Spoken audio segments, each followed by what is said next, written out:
En esta tarde, como comentaba, es un tiempo no tanto de ver o de tomar una persona modelo y ver cómo fue su vida, sino ir desarrollando diferentes actitudes que como hombres tenemos que desarrollar en nuestra propia vida. No tenemos que olvidar que el Señor nos ha dado una responsabilidad cada uno de nosotros. Es verdad que delante del Señor no hay judío, ni griego, ni hombre, ni mujer, todos somos exactamente iguales. Pero sí que tenemos un papel de cabezas de nuestro hogar. Somos responsables delante de Dios. Nos ha dado un papel de sacerdotes.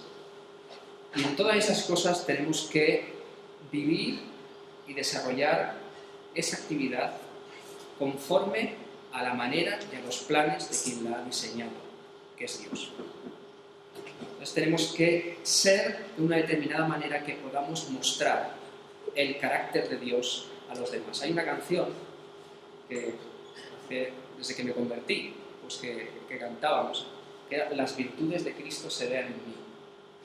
Eso es a lo que tenemos que aspirar, a que esas virtudes se puedan ver y se puedan percibir en cada uno de nosotros. Y lo que veremos en esta tarde va a coger todos los ámbitos de nuestra vida, desde nuestra casa, nuestro trabajo, en cualquier lugar donde nosotros nos movamos. Había un pastor en la iglesia donde yo me congregaba, en Burgos, que él siempre decía: me gusta saber qué opinan de vosotros, vuestros compañeros de trabajo. Porque a veces parecía que el trabajo era aparte en nuestra vida. Parece que el domingo y cuando estamos en la iglesia es una cosa y los días del lunes a viernes es otra cosa. Y él decía la importancia que él le daba a saber cómo la gente que está a nuestro alrededor nos ve. Si nos ve como dignos de confianza, si nos ve como personas íntegras, si nos ve como personas a las que acudir en cualquier momento, en cualquier necesidad, o si no, todo lo contrario.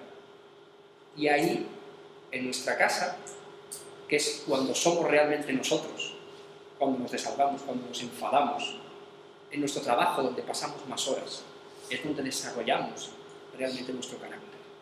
Entonces, en esta tarde, vamos a la luz principalmente, aunque veremos otros textos de dos salmos, el Salmo 112 y el Salmo 118, vamos a ver 7 rasgos que distinguen al hombre temeroso de Dios. El Salmo 112 y el Salmo 128. 7 rasgos que distinguen al hombre temeroso de Dios. Vamos a leerlos.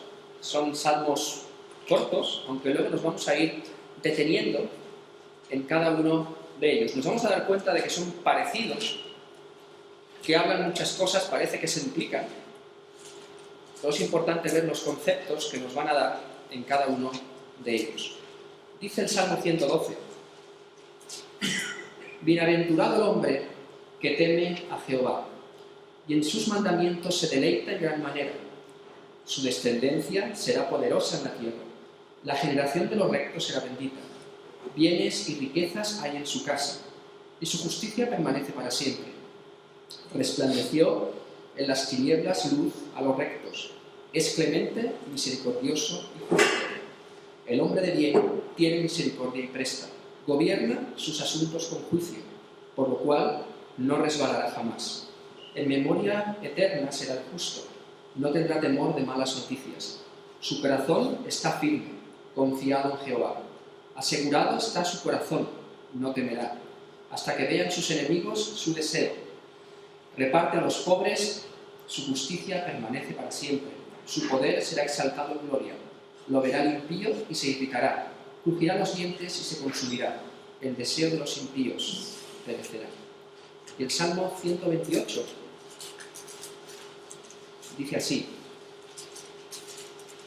bienaventurado todo aquel que teme a Jehová, que anda en sus caminos. Cuando comieres el trabajo de tus manos, bienaventurado serás y te irá bien. Tu mujer será como vid que lleva fruto a los lados de tu casa, tus hijos como plantas de olivo alrededor de tu mesa. He aquí que así será bendecido el hombre que teme a Jehová.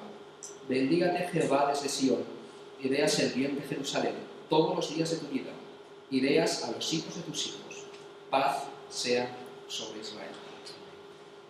Vamos a ver a la luz de estos textos y de otros, como comentaba antes, que vamos a ir desgranando 7 cosas que debe tener el hombre, que debe desarrollar el hombre temeroso de Dios. La primera la vamos a pasar rápido, porque la hemos visto esta mañana.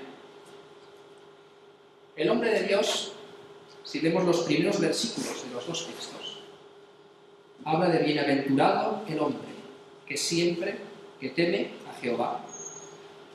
Y en el Salmo 128, bienaventurado todo aquel que teme a Jehová. Hablábamos de que es alguien bienaventurado, dichoso, feliz, que puede desarrollar esa felicidad en medio de cualquier prueba en su vida, de cualquier circunstancia, porque pertenece a Dios, porque teme a Dios, sabe en quién ha creído y sabe dónde está puesta su confianza y su fe. Si vemos, si me acompañáis al Salmo 111, el último versículo,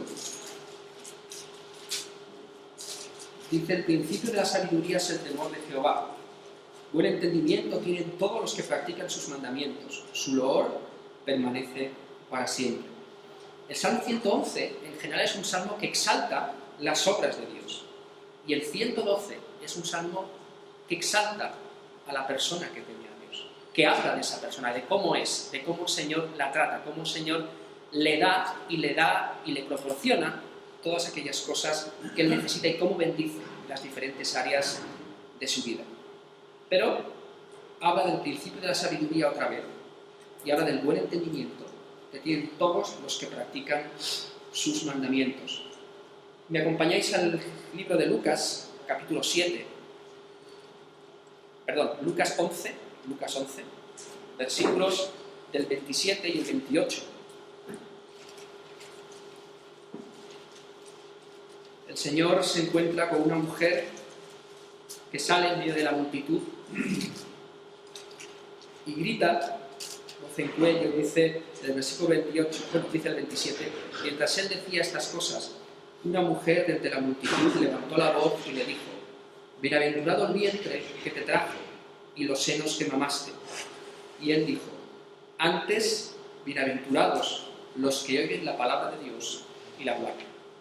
Antes que esa propia familia carnal que Dios había otorgado aquí en la tierra, más importante que esto son todos aquellos que guardan mi palabra, todos aquellos que la guardan y todos aquellos que la obedecen. Estos son los realmente bienaventurados. Pero si seguimos, y aquí nos vamos a detener un poco más, es alguien que se deleita, alguien que disfruta con la palabra de Dios, alguien que en ella ve y encuentra todo lo que él necesita. En ella descubre el carácter de Dios, descubre la obra de Dios, descubre su necesidad, descubre su posición delante de Dios. Es alguien que de principio al final ve a Dios en cada una de las partes de su palabra. Es alguien que cree que su palabra es útil, que cree realmente que toda la Escritura, no parte, toda entera es inspirada por Dios. Es alguien que disfruta comprobar la calidad que tiene la palabra de Dios y la eficiencia que tiene la palabra de Dios en su propia vida.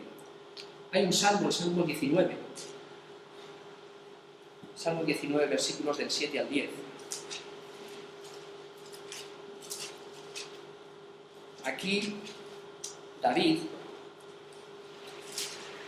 empieza a hablar de la ley del Señor, de la ley de Jehová. Dice del 7 al 10, la ley de Jehová es perfecta, que convierte el alma. El testimonio de Jehová es fiel, que hace sabio al sencillo. Los mandamientos de Jehová son rectos, que alegran el corazón. El precepto de Jehová es puro, que alumbra los ojos. El temor de Jehová es limpio, que permanece para siempre. Los juicios de Jehová son verdad, todos justos. Deseables son más que el oro y más que mucho oro afinado, y dulce más que miel, y que la que destila del panal. Cuando en este salmo nos habla de la ley de Jehová, esto podría traducirse por su enseñanza, por su directriz, por su instrucción. Pero David elogia la palabra de Dios y le da una serie de títulos, una serie de formas de nombrarla. Fijaros que habla de la ley del Señor, habla del testimonio de Jehová, que habla de él mismo, da testimonio de quién es él. Habla de los mandamientos de Jehová, habla de los preceptos, del temor y de los juicios. Todo lo que él refiere, la palabra de Dios, en este texto. Pero luego le da 8 cualidades a esta ley del Señor. ¿Qué cualidades le da? Dice que convierte el alma, que es fiel. Es perfecta, perdón, es perfecta, es fiel, es recta, es pura, es limpia, es duradera, verdadera y justa. 8 cosas. Perfecta, no hay ningún tipo de error en la palabra de Dios. Es fiel principalmente con aquel que la dictó. Es recta, no hay ninguna clase de torcedura en ella. Tantas veces vemos cuando nos referimos al Señor que pensamos, y hay textos que nos dicen los caminos del Señor son torcidos, dicen, no serán como los nuestros los torcidos. Es recta, es pura, no hay ninguna mancha en ella, es limpia, es duradera, la palabra de Dios es eterna, es verdadera, en ella encontramos toda la verdad de Dios, y es justa. En ella no hay ningún tipo de privilegio hacia nadie, ni ningún interés de ningún tipo. Pero le da estos títulos a la palabra de Dios, le da estas cualidades, pero luego habla de 5 ministerios que tiene la palabra de Dios, que son, ahora sí, convierte el alma, hace sabio al sencillo, alegra el corazón, alumbra los ojos y amonesta al siervo de Dios. Esto es lo que produce en cada una de nuestras vidas.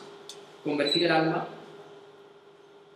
ese alma que estaba en un momento descarriada, está en manos del Señor, hace sabio al sencillo, sabio, lo que decíamos esta mañana, la forma de saber vivir conforme al plan que Dios tiene preparado para cada uno de nosotros. Y cuántas veces también nos dice el Señor que Él dio la sabiduría a las personas que no la tenían para avergonzar a los sabios. Cualquier persona puede ser sabio en manos del Señor. Alegra el corazón es una palabra que refresca, que da disfrute a nuestra vida, que alumbra los ojos. Cuando vas en un mundo lleno de oscuridad, cuando entras en un lugar completamente oscuro, lo primero que quieres es algo que te alumbre. Dice también en el Salmo 119, 105, lámpara es a mis pies tu palabra y lumbrera mi camino. Alumbra, es el que nos enseña el camino por el que tenemos que andar y amonesta al siervo de Dios. Esto quizás es la parte que menos nos gusta. Pero el Señor dice que una de las pruebas que tiene de que nos ama es que nos disciplina. Es que tiene muchas veces que reconducirnos. Es el que hay que decir, estás equivocado en esto, hay que ir por otro lado. Y podemos dar gracias a Dios por eso, porque en eso también vemos el empeño que Él tiene en cada una de nuestras vidas. Y también que, como veíamos esta mañana, Él va a completar la obra que ha empezado en cada uno de nosotros.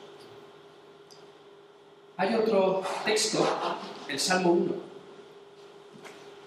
También habla de que esta persona, en la ley del Señor, está su delicia, y en su ley medita de día y de noche.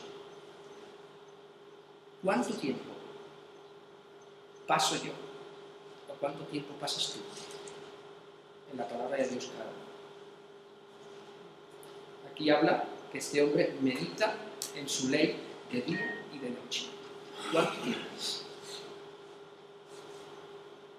¿Cuánto tiempo paramos a leer y alimentarnos de la palabra de Dios cada día?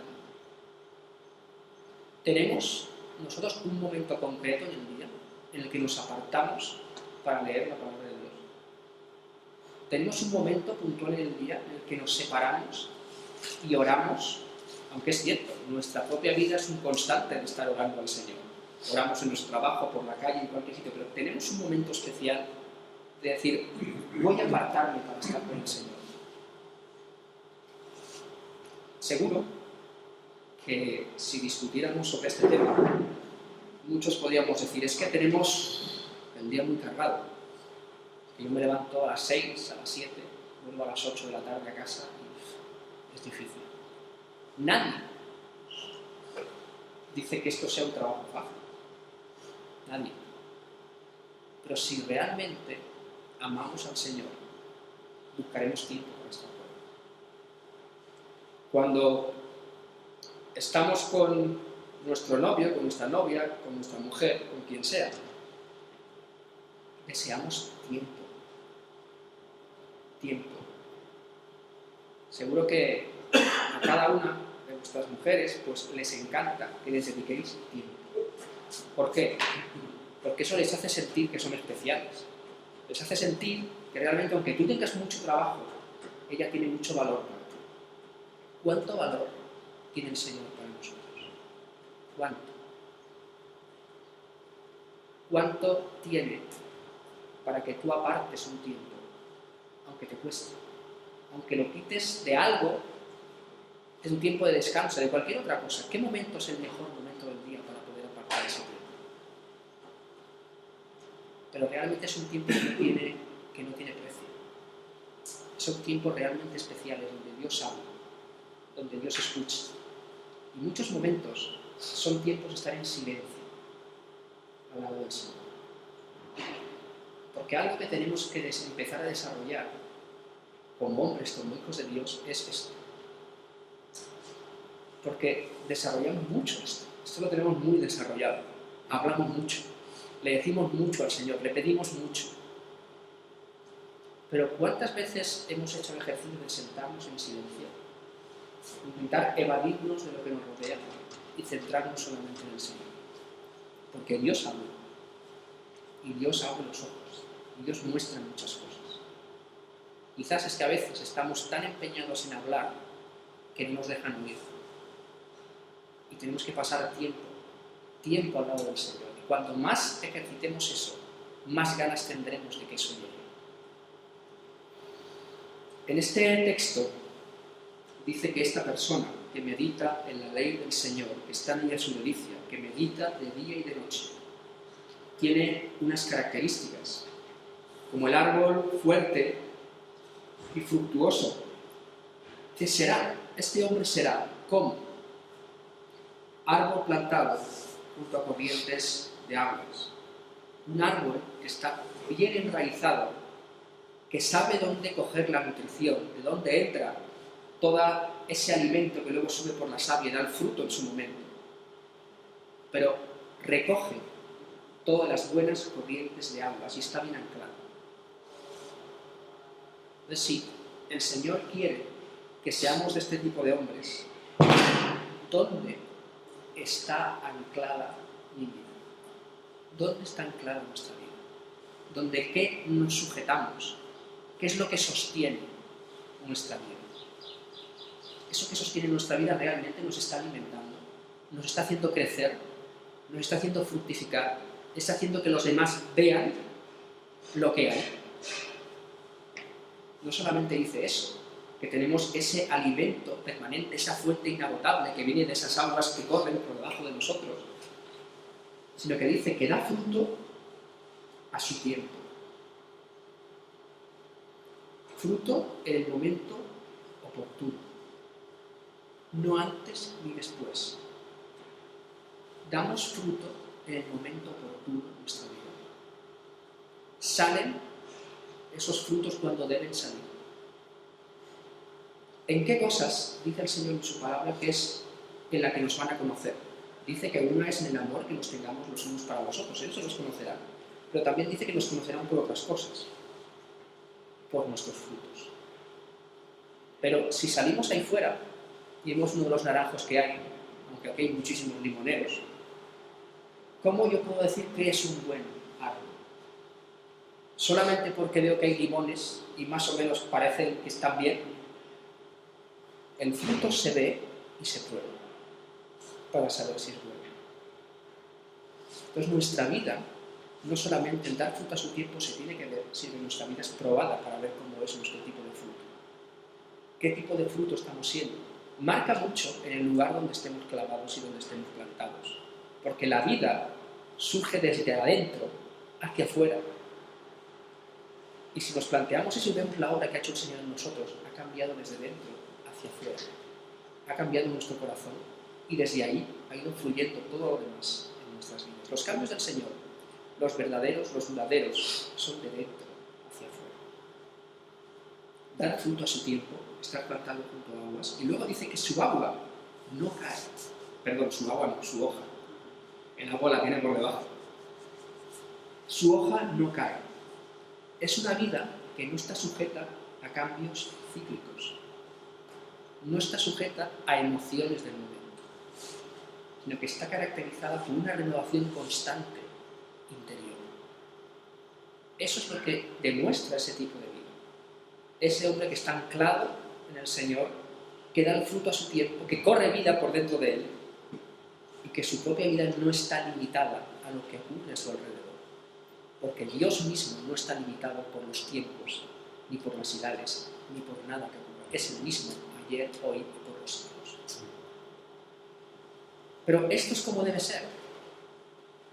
Pero he leído el versículo 2 y el versículo 3, no he leído el versículo 1. Ahora vamos a ir al 1. Esto es como debe ser. Eso es lo que se ve, lo que corre por dentro de un hombre así. Dice, bienaventurado el varón en el versículo 1, que no anduvo en consejo de malos, ni estuvo en camino de pecadores, ni en silla de escarnecedores se ha sentado. Fijaros que dice, bienaventurado, feliz, dichoso, el que no, ni y ni, el que no anduvo en consejo de pecadores, el que no hizo caso a los consejos de personas que iban en contra de los planes de Dios, que tienen una vida completamente aparte. Si pensamos, conocemos a gente así. Si pensamos en nuestros trabajos, nuestros vecinos, familiares nuestros, hay gente que no anda según los consejos de Dios. Dice el varón que no anduvo en consejo de malos. Luego da un paso más, porque es como una escalera. Empieza desde un consejo y acabará con el participar con ellos. Da un paso más, dice, ni estuvo en camino de pecadores. No solamente no atendió al consejo, sino que no se puso a andar con ellos. No puso a andar y a estar con los que practican cosas que a Dios no le gustan. Y el tercer escalón ya es que ni se ha sentado con ellos, ni en silla de escarnecedores se ha sentado. Como veíamos esta mañana, el hombre de Dios, el hombre temeroso de Dios, se caracteriza porque la vida de Dios está dentro de él. Se crece, se ve, se manifiesta, pero también se ve por lo que no hace. Y muchas veces directamente habla más lo que no hacemos que a veces lo que sí hacemos. Porque hacer es fácil, negarse a hacer algo que sabemos que va en contra de los principios de Dios y ser capaz de enfrentarnos a un mundo que va hacia la condenación, que no tiene esos principios, y plantarse y mostrar lo que Dios quiere es difícil. A mí siempre me causó mucha impresión la gente que me decía que... Recuerdo cuando yo me convertí con 17 años y decían que al convertirse y hacerse cristiano era una ñoñería. Que eso es para los que no tienen carácter, para los que, bueno, se creen todas estas cosas. Y bueno, necesitan creer en algo y bueno, parece que por ahí pues ya tienen la vida hecha, ¿no? Tienen algo que acalla su conciencia y ya está. Pero yo no sé qué es más difícil. Ponerse en manos del Señor y ir en contra de la corriente del mundo. O seguir a todos. Seguir a los demás sí es fácil. Hacer lo que todo el mundo hace es fácil. No te crea problemas. Un pastor en Barcelona, en una iglesia que estuve 10 años, una vez preguntó en un culto de oración: ¿cuántos problemas tenéis en la vida? Y bueno, nadie quería decir nada. Él dijo: si tú me dices que nunca tienes problemas, pues quizás yo te voy a decir que no estás viviendo la vida cristiana como deberías. Porque la vida cristiana es un constante enfrentamiento con esta sociedad a nivel de principios y a nivel de valores.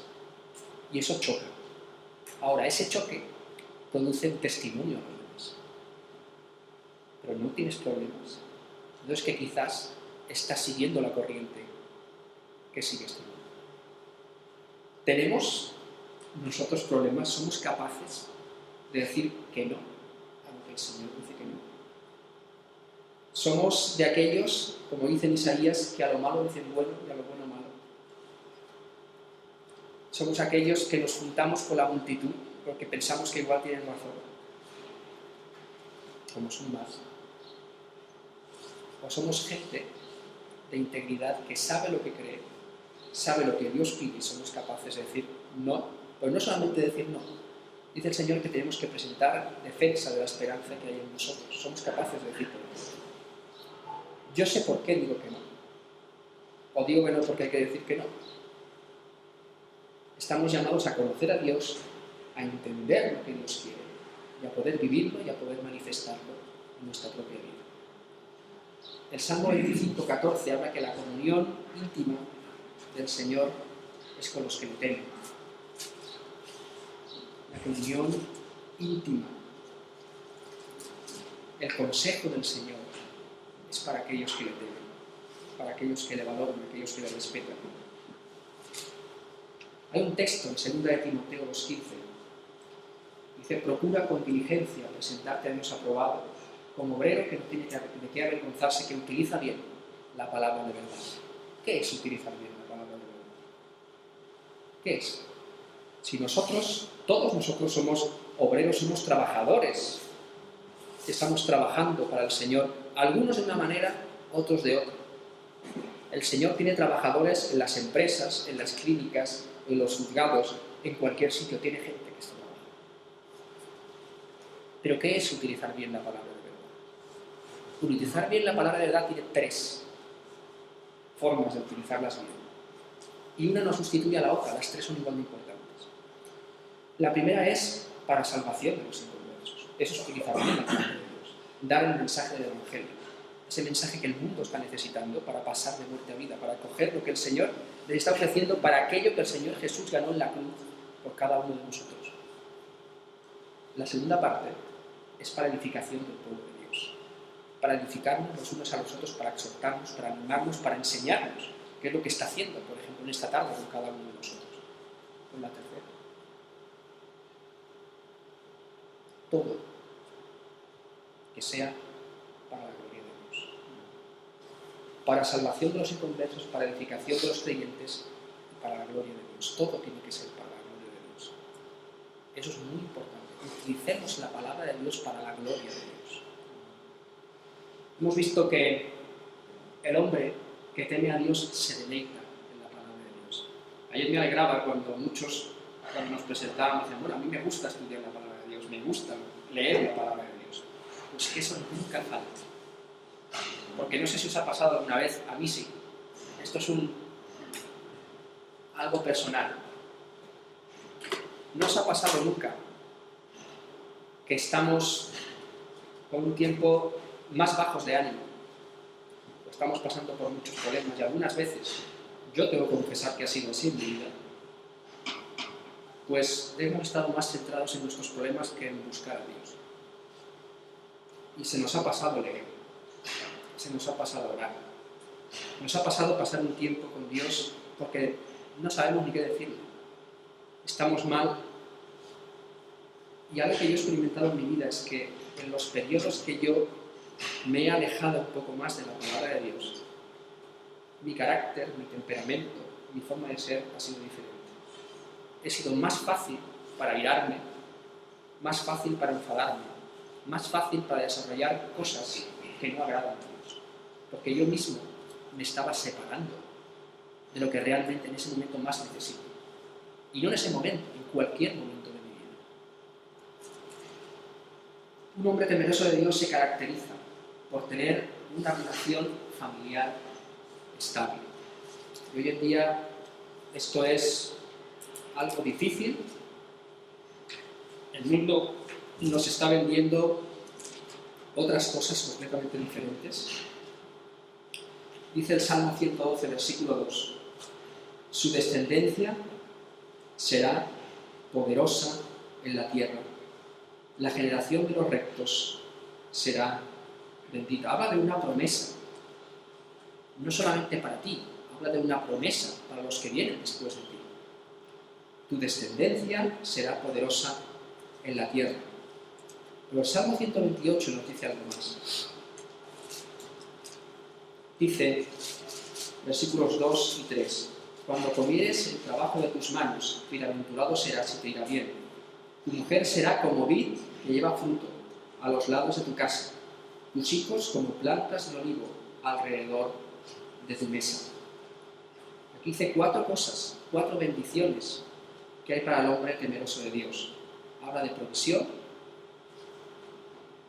habla de prosperidad,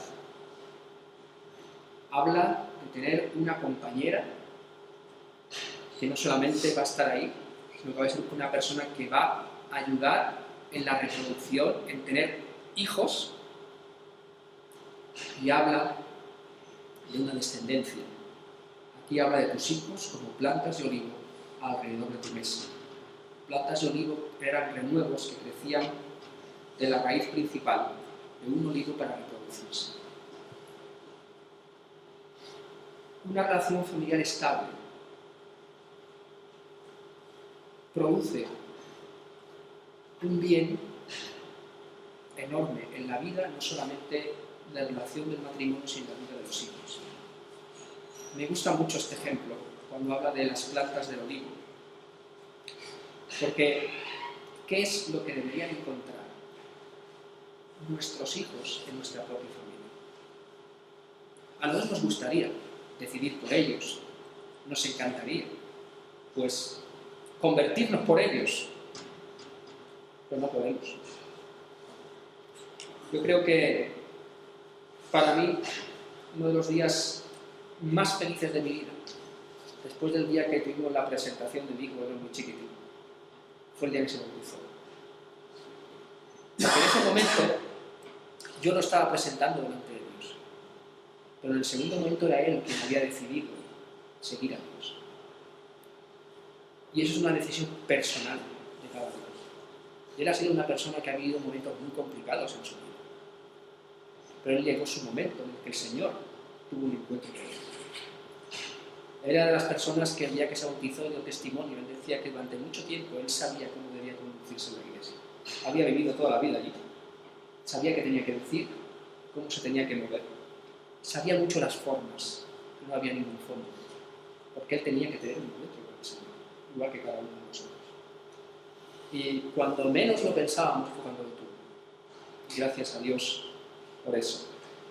Pero en un lugar donde reina el temor de Dios, nuestros hijos tienen que encontrar 2 cosas: raíces y alas. Raíces para que sepan dónde anclar y ver dónde realmente importa anclar en su vida. Ellos van a tener que decidir dónde anclar en su vida. Y el hogar es uno de los principales lugares donde ellos tienen que ver lo que verdaderamente vale la pena. Tienen que ver si el Dios de sus padres va a ser también su Dios. Tienen que ver si eso que han enseñado, que han vivido en su casa, vale verdaderamente la pena. Y si realmente es la verdad lo que hay que seguir. ¿Y por qué alas? Parece que una cosa lo sujeta y la otra lo suelta. Alas, porque tienen que aprender a volar solos. Y todo lo que les ata a la base, al fundamento, que es que tienen que tener como fundamento de su propia vida la persona del Señor Jesucristo, es lo que les va a ayudar a saberse mover por ellos mismos.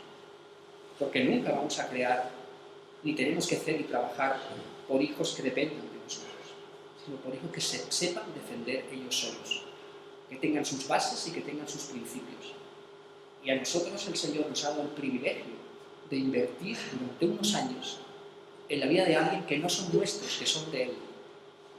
Los hijos, estaba una canción de Marcos Vidal que hablaba del aborto, él hablaba de las cosas que decide el mundo, pero hablaba de los hijos y decía que son un préstamo que Dios nos ha hecho. ¿Y cómo invertimos en ese préstamo? pues aunque ellos van a decidir su vida, tenemos que invertir nuestros esfuerzos principalmente para que ellos sepan anclarse en el Señor y sepan volar y sepan tomar sus propias decisiones conforme a lo que Dios dice. Y esto es algo que principalmente tiene que ver en cada uno de nosotros. Como comentaba esta mañana, yo durante muchos años he tenido el privilegio de trabajar mucho con adolescentes y había una frase que siempre me ha dado mucho miedo. A veces íbamos con padres y íbamos a tratar un tema, un problema de su hijo. Y estábamos hablando bien en la conversación y llegaba un punto en el que el padre le reñía por algo que él no hacía bien. Y el hijo le decía, ¿y tú? En el momento que salía el ¿y tú? Y el padre se callaba y agachaba la cabeza, ahí dices, bueno, pues aquí hay que trabajar con los dos, no con uno solo. Entonces, somos esas personas que Dios ha puesto para que durante un tiempo estemos tratando y mentoreando a unas personas que van a tener que decidir. ¿Sabéis, no?, de dónde viene la palabra mentor? Uno de los lugares de donde viene. ¿Habéis visto en los parques o en las aceras de las ciudades cuando plantan estos árboles chiquititos, finitos? Y cuando los plantan, cualquier tipo de viento, cualquier tipo de cosa los tira al suelo, pero al lado ponen un palo más gordo. Y ese palo sale algo que sujeta, que lo que no permite es que se vaya. Pues cuando un mentor es lo que hace en cada uno de nosotros. Muchas veces en principio son nuestros padres, luego en el tiempo decidimos. Yo también os animo a que podamos buscar a gente en nuestra vida, que le pidamos que sean nuestros mentores, no importa la edad que tengamos. Personas de confianza, maduras del Señor, que podamos expresar lo que nos pasa y que tengan el derecho a decirnos lo que nos gusta y lo que no nos gusta, porque nos aman y han tomado ese compromiso delante de Dios, de ayudarnos a crecer. Y también esto va a ser una prueba de madurez de nuestra parte, porque nos dejaremos enseñar, porque sabremos que no hacemos las cosas bien y que necesitamos ayuda. Y el Señor pone personas a nuestro lado para ese trabajo. Pero es bueno tener a alguien en particular que le puedas pedir, por favor, ayúdame. Y esa persona, si realmente es madura, como todos esperamos, va a orar y ver si delante del Señor puede tomar ese compromiso. Pero si lo toma, esa persona te va a ayudar en todo lo que él pueda. Y es una bendición poder tener personas así en nuestra vida. En el versículo 28 de Proverbios 31, cuando habla de la mujer virtuosa, por allí aparece el marido. No solamente habla de la mujer, y dice que su marido hace algo con ella. Algo muy importante. Se levantan sus hijos a esta mujer y la llaman bienaventurada, y su marido también la alaba. Una relación familiar estable. El reconocimiento del hombre a la mujer. ¿Cuándo es la última vez que le hemos dicho algo bonito o que le hemos valorado algo que ha hecho? Porque simplemente la hemos cogido y las hemos llevado a dar un paseo porque está trabajando dentro, fuera y en todos los sitios y le hemos querido dar una sorpresa, no hemos querido tener un detalle. Lo más maravilloso es que la palabra de Dios muestra muy bien cómo somos cada uno. Cuando en el libro de Efesios, capítulo 5, los versículos a partir del 21, que habla de esa relación de los esposos con las esposas, que lo compara con la relación de Cristo y la Iglesia, luego también habla de padres e hijos, luego habla de amos y de siervos. Fijaros que dice que los maridos amemos a nuestras mujeres, que los maridos seamos personas que proveamos de ese amor y del cuidado, de la protección que necesita. ¿Pero qué dice a la mujer del hombre? Que le respete y que le ame, pero que le respete. ¿Por qué? Porque a nosotros lo peor que nos puede pasar es que sintamos que no estamos respetados y que no nos reconoce el lugar que Dios nos ha puesto en la familia. Porque somos completamente diferentes.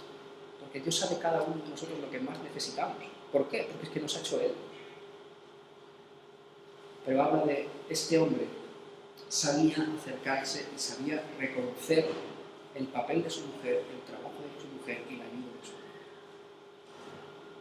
Esto sería un buen líder de equipo cuando trabajamos en equipo. Alguien que valora a las personas que están con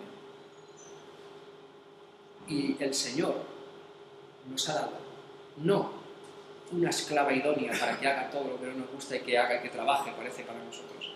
El Señor dice que nos ha dado la ayuda idónea. Y tenemos que tratar de esa manera a nuestra esposa. Una relación familiar estable. Dice en Proverbios 10:22 que la bendición del Señor es la que enriquece y que no añade tristeza con ella. La bendición de Dios en nuestra vida, en nuestras casas, en nuestras familias, es la que enriquece. En nuestras relaciones es la que enriquece. Es un hombre diligente, trabajador y honrado. Aquí empezamos a ver nuestra forma de ser, nuestro testimonio en los lugares donde estamos trabajando, donde pasamos más horas de nuestro día. En el Salmo 112, vamos a quedarnos con estos dos salmos. Salmo 112, versículo 3.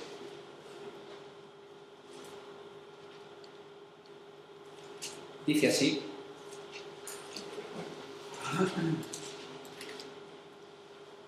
bienes y riquezas hay en su casa, y su justicia permanece para siempre. Bienes y riquezas hay en su casa, su justicia permanece para siempre. Los resultados de esa justicia, esa honestidad, esa diligencia, nos van a ayudar, pero también el vivir en el temor de Dios nos va a ayudar a ser personas que aprendamos a no derrochar nada de lo que tenemos. Nos va a enseñar a utilizar bien nuestro tiempo, a invertir bien nuestras fuerzas y a saber desarrollar los recursos que cada uno tiene. Diligente, trabajador y honrado es en nuestros trabajos, pero también es en nuestra casa. ¿Cómo llevamos la economía de nuestra casa? ¿Cuáles son las prioridades en las que nos movemos? Somos personas que realmente no nos asusta hacer lo que tengamos que hacer para tirar las cosas hacia adelante. Y esas riquezas que aquí habla, que el Salmo 128 añade en el versículo 2, cuando combines el trabajo de tus manos, bienaventurado serás y te irá bien. Dios premia a las personas diligentes en su trabajo. Porque el Señor no merece menos que nuestra excelencia en cada una de las cosas que hacemos. Sea donde estemos, hagamos lo que hagamos. Excelencia en todo lo que hagamos. Que no podamos dar más porque no podemos más. Y a veces cometemos el error de que en la iglesia podemos ser muy excelentes en lo que hacemos. Y no somos tanto fuera. Pero piensa bien. Hay gente que me ha dicho, bueno, pero es que en mi trabajo, ahí está mi jefe, yo trabajo para mi jefe y tal, que me paga mi jefe. Y bueno, y ahí pues lo paso bien y lo paso mal. ¿Perdona? ¿Quién te ha dado ese trabajo? ¿Quién te lo ha dado? ¿Quién nos ha dado el trabajo que tenemos? ¿Quién nos ha dado ese trabajo para suplir nuestras necesidades diarias? ¿El jefe? El jefe ha sido la última pieza. Pero ¿quién nos ha provisto el trabajo? ¿Somos conscientes de quién nos lo ha dado? ¿Quién? ¿Quién? Dios. Entonces, por encima de mi jefe terrenal está Dios. Y yo trabajo para Dios. Y se merece el máximo de mi parte. Sea lo que sea que digan los demás, hagan lo que hagan los demás. Yo tengo que entregarme al máximo. Y delante de Dios, tengo que ser una persona diligente, una persona trabajadora, una persona honrada con aquello que Él me ha dado. y ver y disfrutar, como veíamos ahora en este texto del Salmo 128, que el Señor nos bendice con el trabajo de nuestras manos.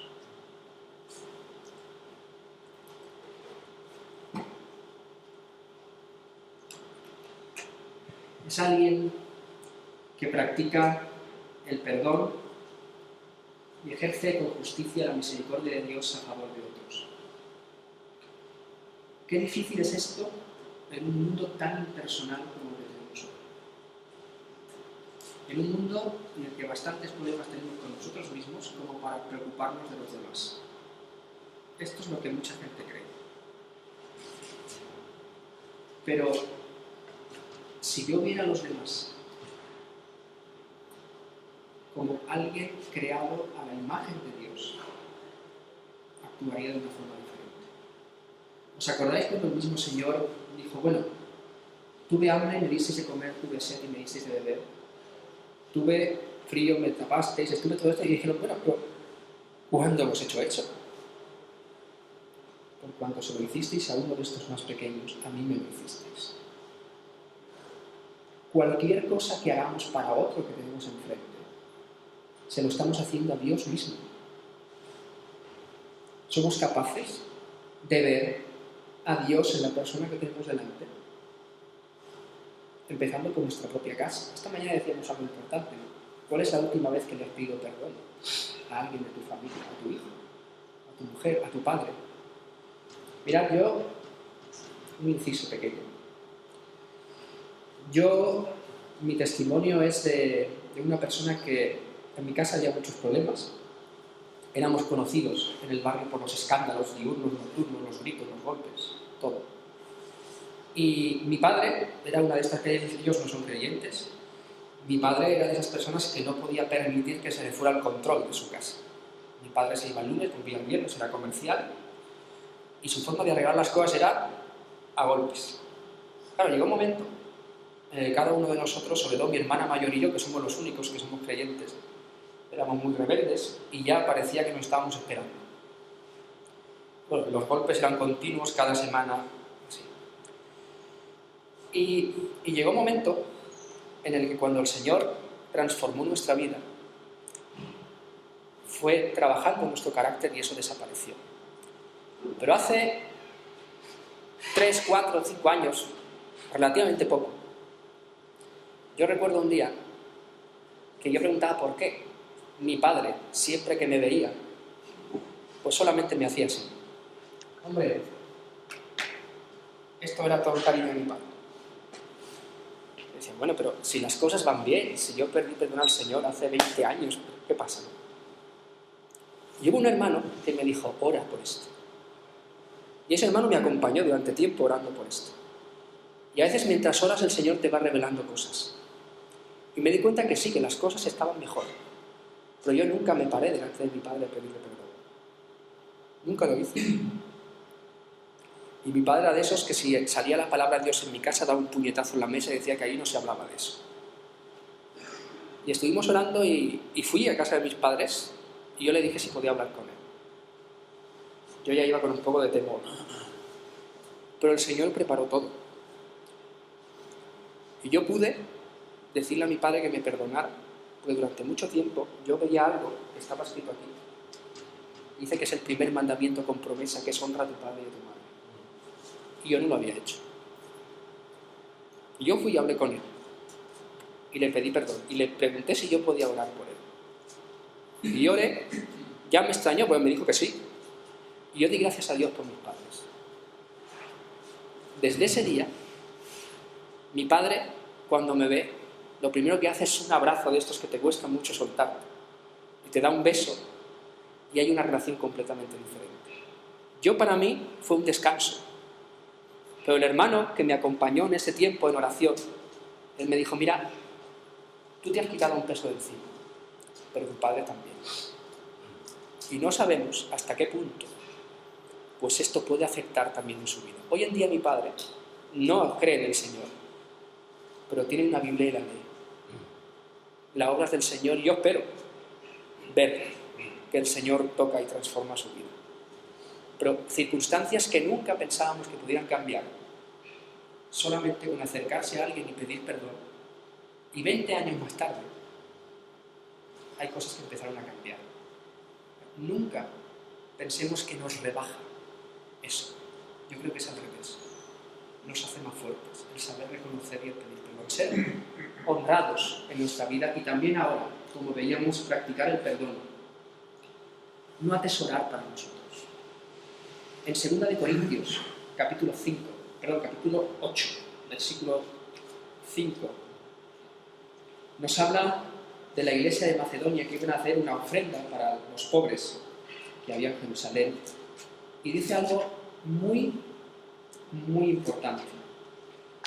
Desde el versículo 1 dice: asimismo, hermanos, os hacemos saber la gracia de Dios que se ha dado a las iglesias de Macedonia, que en grande prueba de tribulación, abundancia de su gozo y su profunda pobreza, abundaron en riquezas de su generosidad. Pues doy testimonio que con agrado han dado conforme a sus fuerzas y aún más allá de sus fuerzas, pidiéndonos con muchos ruegos que les concediésemos el privilegio de participar en este servicio a los santos. Y no como lo esperábamos, sino que asimismo se dieron primeramente al Señor, y luego a nosotros por la voluntad de Dios. La prueba más evidente de que estas personas que no tenían recursos y dieron conforme a sus recursos y aún más allá, era que primeramente ellos se habían dado al Señor. Y después de darse al Señor, se dieron para ayudar a los demás. Cuando realmente nos damos al Señor y vivimos en el temor de Dios y fluye esa vida del Señor por dentro de nosotros, empezamos a ver a los demás como Dios los ve y empezamos a ver que lo que tenemos no es nuestro, es algo que Dios nos ha dado para compartir con otros, para ayudar a otros, para que realmente si esta persona tiene frío y yo tengo 2 abrigos, pues le voy a dar uno, pero no voy a esperar nada a cambio. Voy a hacerlo porque le amo. Eso es muy importante. Somos personas que tenemos que cubrir estas necesidades en las vidas de otras personas. Hay un texto en el libro de Job, en el capítulo 29. Antes decía Tony, hablaba de Job como esa persona temerosa de Dios. Una persona que nos encanta el principio y el final del libro, pero el medio no nos gusta nada. Nos encanta que empiece como una persona que tenía mucho y que acabe como una persona que el Señor le dio más de lo que tenía. Pero la parte central del libro no nos gusta nada. Pero es el tipo de vida que muchos tienen que vivir. Y a partir del versículo 11, dice: los oídos que me oían me llamaban bienaventurado, y los ojos que me veían me daban testimonio. Porque yo, fijaros lo que dice, libraba al pobre que clamaba y al huérfano que carecía de ayudador. La bendición del que se iba a perder venía sobre mí, y al corazón de la viuda yo daba alegría. Me vestía de justicia y ella me cubría. Con manto y diadema era mi rectitud. Yo era ojos al ciego y pies al cojo.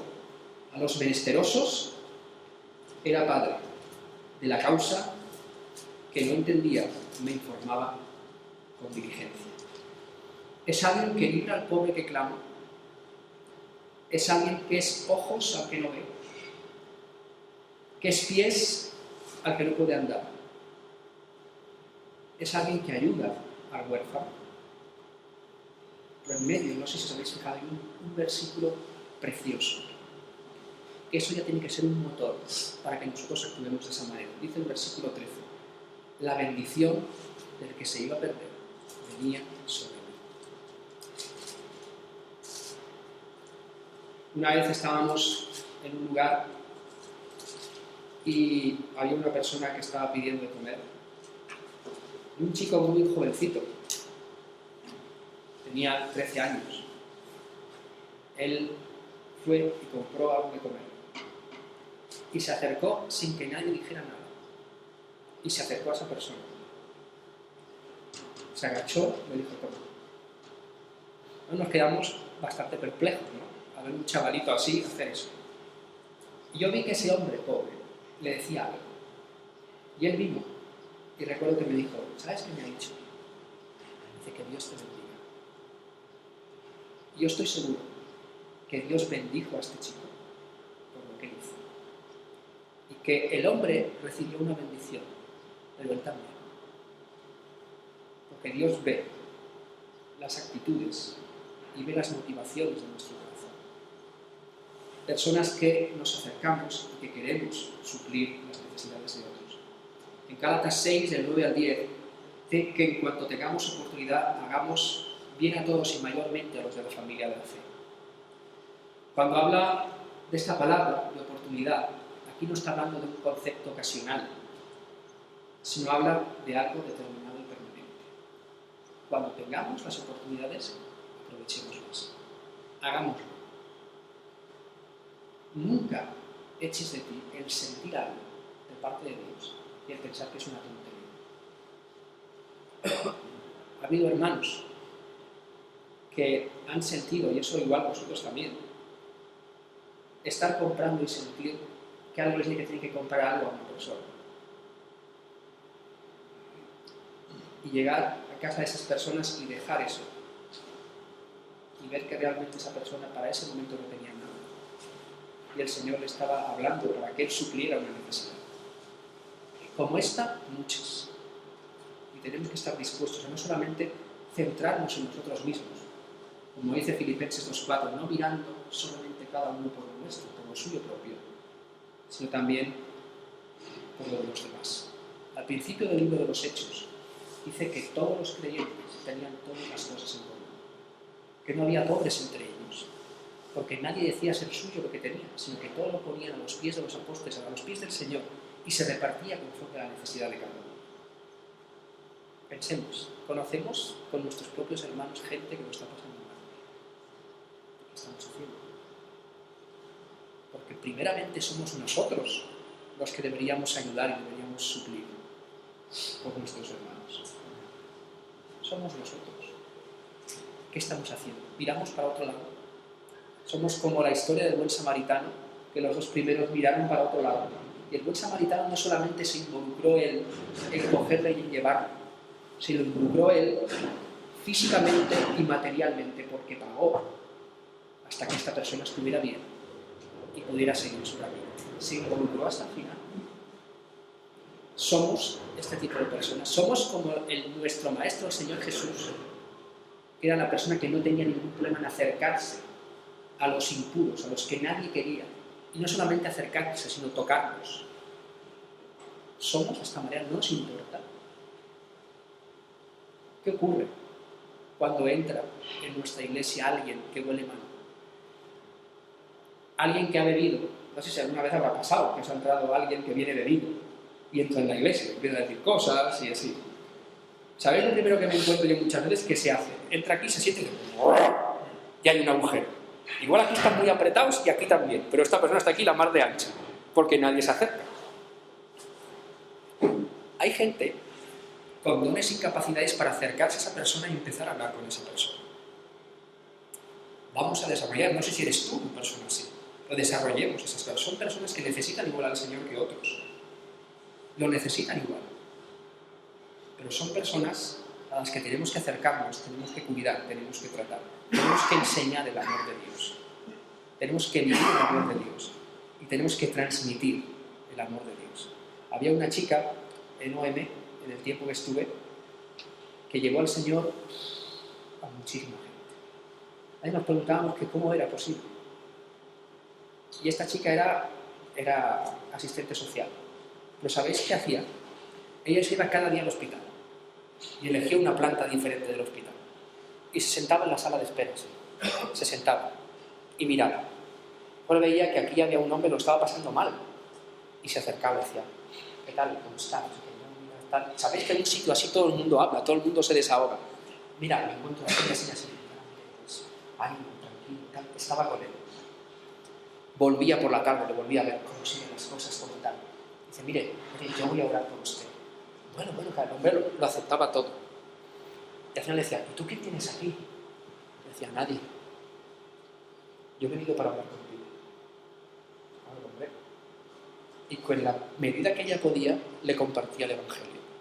Yo os puedo decir una cosa, no todo el mundo se convertía, pero todo el mundo escuchaba de una forma completamente diferente. ¿Sabéis por qué? Porque había gente que decía, yo no me creo lo que me dices, pero estoy viendo de lo que me estás hablando. Y era una persona que simplemente lo que hacía era acercarse a la gente que lo necesitaba. Estar atento para cumplir y poder aprovechar una oportunidad. Felipe y el Etíope. El Señor lo arranca, está predicando en un lugar, lo lleva a otro, y le dice, acércate y júntate, le dice, a ese carro. Y él obedece. Y el Señor, en medio de esta sociedad tan individualista, tan sola, nos dice, acércate y júntate a esas personas. Y cuando Felipe se acercó y se juntó, fue cuando escuchó lo que él estaba leyendo. Y a partir de esa lectura, el hombre, cuando Felipe le dijo, ¿entiendes lo que lees?, dijo que le invitó a subirse al carro. Cuando nos acercamos y nos juntamos a alguien que sufre y le escuchamos, muchas veces nos invitan a subirnos al carro de su vida porque tienen que compartir lo que les pasa. Cuando nos subimos al carro de su vida y escuchamos lo que está pasando, tenemos que funcionar como Felipe. ¿Qué hizo Felipe? Fue desde el mismo punto en el que esa persona estaba, lo llevó delante del Señor. Desde su misma necesidad, llevarlo delante del Señor. Eso es a lo que estamos llamados a hacer, no a tener un mensaje claro que hay que soltar con unas palabras, sea lo que sea. Porque el Señor, a cada uno de nosotros, si recordamos el día que nos entregamos a Él, nos habló y nos trató desde nuestra necesidad y nos hizo ver nuestra condición desde el momento y el lugar en el que nosotros nos encontrábamos. Y nos llevó al mismo punto, a que estábamos perdidos y necesitábamos al Señor. Pero a cada uno de nosotros nos llevó por un camino completamente diferente. Y en el mundo hay mucha gente con muchos problemas distintos. El final es el mismo, el objetivo es el mismo, pero la forma de llegar a veces es distinta. ¿Pero cómo lo vamos a hacer? Siendo capaces de juntarnos, de acercarnos, de subirnos al carro, porque nadie piensa en ayudar a nadie, y de compartir desde ese punto. Ayudar a estas personas y no mirar cada uno por lo nuestro. Es uno...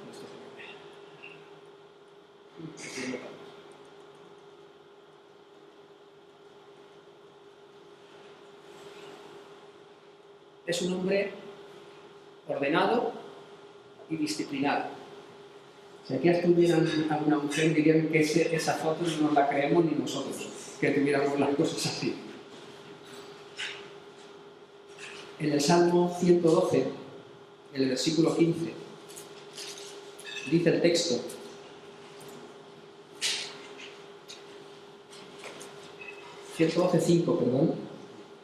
gobierna sus asuntos con juicio. Es una persona que en su autogobierno de su vida, de su trabajo, de sus ocupaciones, sabe dar prioridad a lo fundamental y a lo importante. Un hombre ordenado en su trabajo, un hombre ordenado en su vida, un hombre disciplinado. Nos hace falta mucha disciplina para poder cumplir lo que el Señor pone delante de nosotros. Y disciplinas espirituales. Nos hace falta ser esos soldados que no se enredan en otras cosas para servir a aquel que los llamó. Tenemos que ser y vivir como personas fieles delante del Señor. Dice en Mateo 6:33, busca primeramente el reino de Dios y su justicia y todas las demás cosas os serán añadidas. Ahora que dice el Señor, tú busca primeramente lo que es mío y lo demás ya vendrá. Esta mañana veíamos que dice el Señor, yo sé antes lo que me pidáis, de qué tenéis necesidad. Y yo digo, Señor, no te afanes por nada, yo lo sé, pero tú búscame y allí obtendrás todo lo demás. Alguien que tiene sus prioridades claras. Y para acabar es alguien que aparece ante los demás como un hombre firme, seguro y estable. Antes hablábamos de que la vida va siempre bien, pero hay momentos en los que las cosas no funcionan. Fijaros que en el versículo 7 del Salmo 112 dice: no tendrá temor de malas noticias. En la vida hay muchas malas noticias muchas veces. Hay muchos problemas que vienen. Pero dice que quien está anclado en el Señor no tiene consecuencia. porque el Señor está llevando las cosas. Y no ocurrirá nada en nuestra vida que Dios no permita que ocurra. Nada. A Job decimos, qué horror. Pero el diablo no pudo tocar a Job más de lo que Dios permitió. Fijaros que le dijo, vale, haz esto, pero su vida no la toques. Y pudo herirlo, pudo ponerse enfermo, pudo sufrir, pero no pudo acabar con él porque Dios no se lo permitió. Y Dios permite muchas circunstancias adversas en nuestra vida para enseñarnos y para probarnos, y para ver dónde está nuestro corazón, para ver cuánta confianza tenemos en el Señor, para hacernos crecer, para que el día de mañana podamos enfrentarnos a otras cosas más importantes, porque ya hemos vencido otras. Y Dios permite eso. En el versículo 8 dice, bueno, sigue diciendo el 7, su corazón está firme, confiado en Jehová. Está firme, está inamovible. Está como esas personas que edificaron sobre la roca, que vino las lluvias, la tempestad, vinieron los vientos, y la casa no se cayó, porque estaba bien cimentada. Dice, asegurado está su corazón, versículo 8, no temerá. Su corazón está seguro en el Señor. No quita, y vemos en este texto que no quita, que vendrán problemas, que vendrán malas noticias, que habrá preocupaciones, vendrán. Pero puedes estar firme, y puedes estar seguro, y puedes estar estable, porque estás afianzado sobre la roca. La importancia de vivir en el temor de Dios radica en muchas cosas, en conocer el libro de Dios, en conocer el manual de instrucciones de Dios. Y hay en un artículo descubrí en un libro algo que hablaba sobre la Biblia. Eso condensa prácticamente todo lo que podemos encontrar. Dice el texto, hablando de la Biblia, este libro contiene la mente de Dios, la condición del hombre, el camino de salvación, la condenación de los pecadores y la felicidad de los creyentes. Sus doctrinas son santas, sus preceptos obligatorios, sus historias son verdades y sus decisiones inmutables. Léelo para alcanzar sabiduría, créelo para ser salvo y practícalo para ser santo. Contiene luz para dirigirte, alimento para sostenerte y consuelo para animarte. Es el mapa del viajero, el báculo del peregrino, el compás del piloto, la espada del soldado y los fueros del cristiano. Aquí se restaura el paraíso, se abre el cielo y las puertas del infierno se revelan. Cristo es un gran templo, nuestro bien es su designio y la gloria de Dios su fin. Debe ocupar la memoria, gobernar el corazón y dirigir los pasos. Léelo despacio, frecuentemente, con oración. Es una mina de riqueza, un paraíso de gloria, un río de placer. Te es dado en la vida, será abierto en el juicio y recordado para siempre. Involucra la más alta responsabilidad, recompensará la más grande labor y condena a todo aquel que juega con su contenido sagrado. El libro, el único libro, el libro de los libros, el libro de Dios, la Biblia, la revelación de Dios hecha al hombre. En mi corazón, el Salmo 119, 11. He atesorado tu palabra para no pecar contra ti. Eso es todo lo que encontramos. Tenemos una vida para conocerla, una eternidad para disfrutar de lo que en ella dice. Para terminar, quería dejaros con un versículo que es un reto para mí y espero que sea para vosotros, utilizando el ejemplo de David que Tony utilizaba al principio, en el mismo capítulo 13 del libro de los Hechos. Él hablaba del versículo 22, versículo que hacíamos referencia esta mañana, que decía: he hallado a David, hijo de Isaí, varón conforme a mi corazón, quien hará todo lo que yo quiero. Pero me gustaría dejar con vosotros la primera parte del versículo 36. Porque a la verdad, tortura. Porque a la verdad, Tony, Richard, Paco, Miguel Ángel, Antonio, todos nuestros nombres, habiendo servido a su propia generación según la voluntad de Dios. Luego ya habla que se vivió y fue reunido con sus padres. El reto es que debemos servir en nuestra generación, en nuestro tiempo, en el momento que Dios ha establecido para cada uno de nosotros, no de cualquier manera, sino la forma de servir es conforme a la voluntad de Dios. No hay nada más. Y el reto que lanzo para vosotros y que lanzo para mí mismo es aprovechar el tiempo y servir en nuestra generación, y esto hablamos del aquí y el ahora, hasta el día que el Señor nos tenga y nos llame a su presencia, sirviendo conforme, no a nuestros planes, sino a los planes de Dios, no conforme a nuestra voluntad, sino a la voluntad de Dios. Que el Señor nos bendiga y nos ayude a ser estos hombres que Él quiere, hombres que marcan la diferencia, que empezaremos a ver la diferencia en nuestras propias vidas, en nuestros propios hogares, en nuestros propios trabajos, en todo nuestro entorno. ¿Por qué? Porque obedeceremos el llamado de ser luminares en este mundo y de ser luz, esa luz que no se puede esconder, que está puesta para ser puesta en alto para que todos la vean y no nos alumbre a nosotros, sino que alumbre el camino. Hay el último texto que quería leer con vosotros, en Marcos, cuando habla de la alimentación de los 5.000.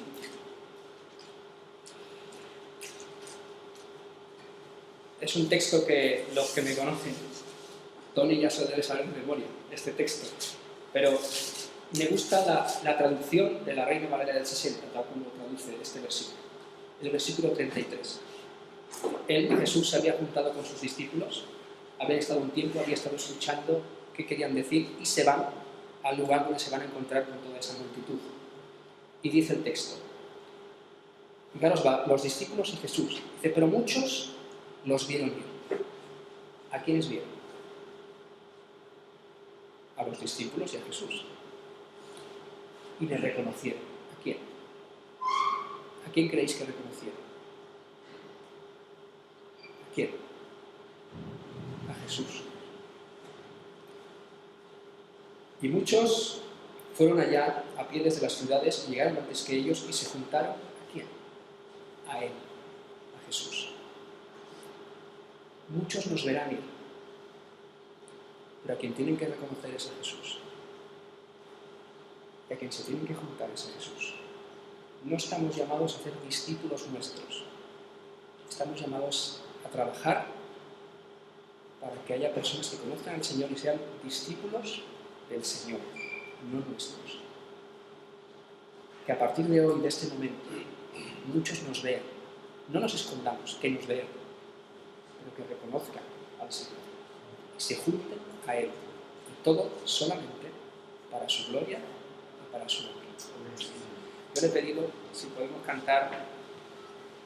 Voy a orar y después cantamos todos juntos el Salmo 1, que es uno de los salmos que hemos visto, que nos recuerde, ¿no?, que bienaventurado es el varón que no anduvo en consejos de maldad, sino que la ley del Señor está a su delicia.